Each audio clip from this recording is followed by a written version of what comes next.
Industri semikonduktor Jepang pernah menjadi yang terdepan di pasar dunia, tetapi saya menemukan alasan yang tidak terduga untuk penurunan tajamnya.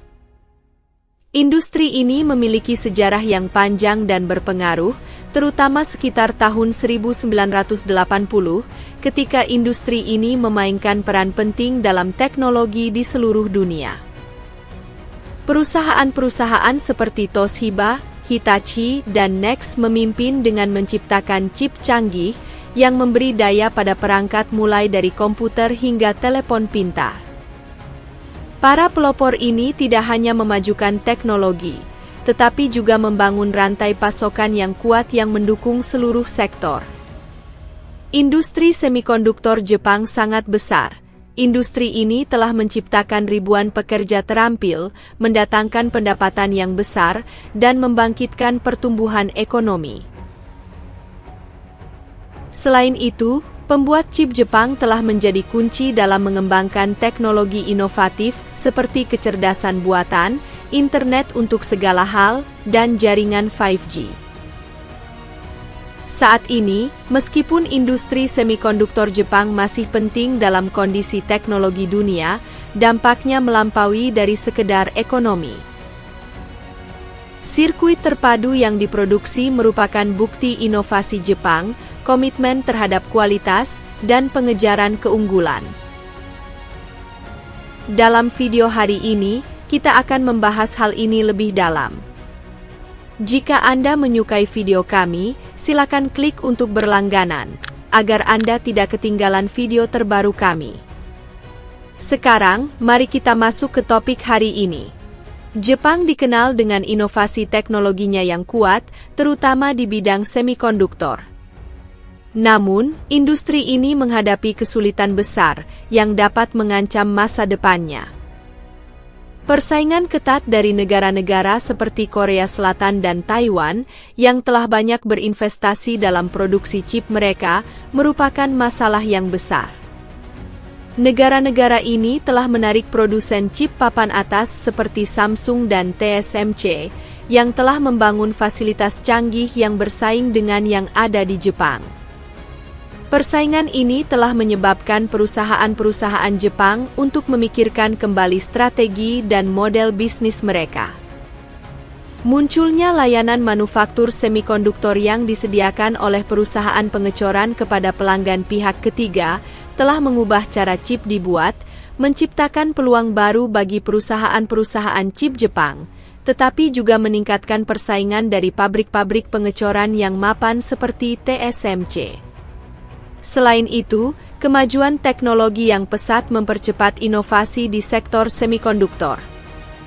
Pergeseran ke proses manufaktur baru, seperti 3 nanometer dan 2 nanometer, menuntut investasi besar dalam penelitian dan pengembangan. Perusahaan-perusahaan Jepang perlu terus berinovasi dan beradaptasi agar tetap kompetitif.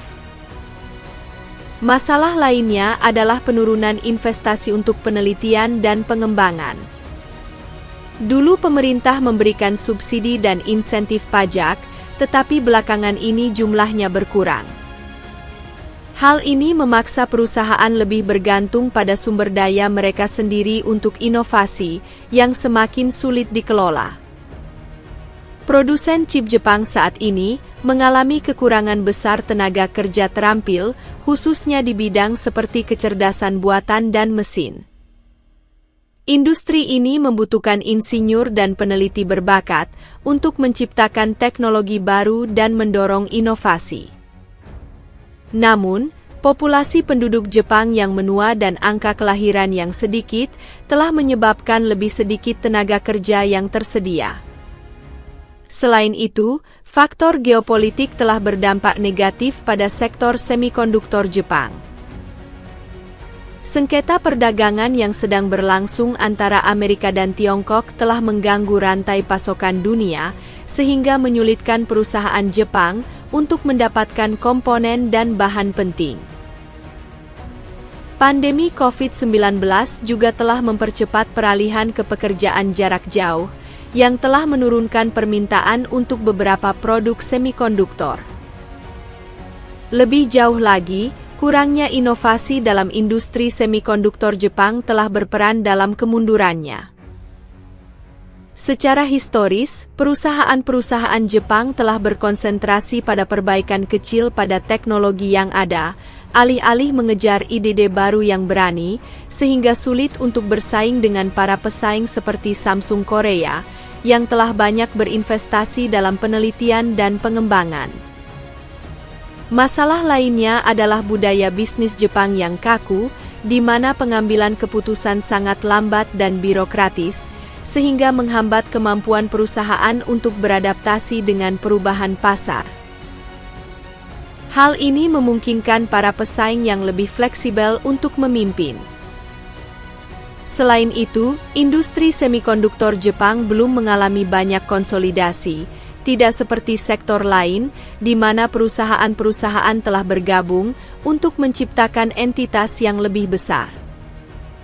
Pembuat chip Jepang berukuran kecil dan terfragmentasi, yang membatasi kemampuan mereka untuk berinvestasi dalam penelitian dan pengembangan, serta kurangnya kemampuan untuk bersaing dengan perusahaan yang lebih besar. Secara historis, mereka mengandalkan pinjaman bank untuk pendanaan, tetapi hal ini menjadi lebih sulit dalam beberapa tahun terakhir. Tidak adanya pinjaman bersuku bunga kecil di Jepang telah menghambat investasi dalam teknologi dan fasilitas baru. Selain itu, pemerintah lambat dalam memenuhi kebutuhan industri, lebih berfokus pada sektor tradisional seperti otomotif dan robotika daripada mendukung teknologi canggih seperti semikonduktor. Kurangnya dukungan ini telah menempatkan pembuat chip Jepang pada posisi yang kurang menguntungkan, dibandingkan dengan pesaing yang telah menerima dukungan pemerintah yang besar. Momen penting ketika industri semikonduktor Jepang kehilangan keunggulannya, adalah kegagalan mengadopsi memori 3G sekitar awal tahun 2010. Sementara perusahaan seperti Samsung dan Micron berinvestasi besar dalam teknologi ini, perusahaan Jepang lambat merespons, yang menyebabkan pesaing memperoleh keuntungan yang besar. Situasi ini memburuk karena investasi yang tidak memadai dalam penelitian dan pengembangan, mencegah perusahaan Jepang mengimbangi kemajuan pesat dalam teknologi semikonduktor. Pada tahun 2000, mereka mempunyai kesempatan untuk berinvestasi dalam teknologi baru seperti kecerdasan buatan dan internet untuk segala hal, tetapi melewatkan kesempatan ini, yang menyebabkan perusahaan seperti Nvidia dan Qualcomm untuk memimpin pasar. Kemunduran semikonduktor Jepang memiliki dampak yang luas. Kemunduran ini berdampak pada kondisi teknologi dunia, terutama di bidang-bidang seperti kecerdasan buatan, 5G, dan internet adalah segalanya. Ketika Jepang kehilangan daya saingnya, negara-negara lain mulai memanfaatkan kesempatan ini, yang mempengaruhi perdagangan dan pertumbuhan ekonomi dunia. Singkatnya, kesulitan semikonduktor Jepang bersifat kompleks, didorong oleh faktor-faktor seperti persaingan internasional, kemajuan teknologi, kurangnya inovasi, dan masalah geopolitik. Menurut Anda, apa yang akan terjadi pada sektor semikonduktor Jepang?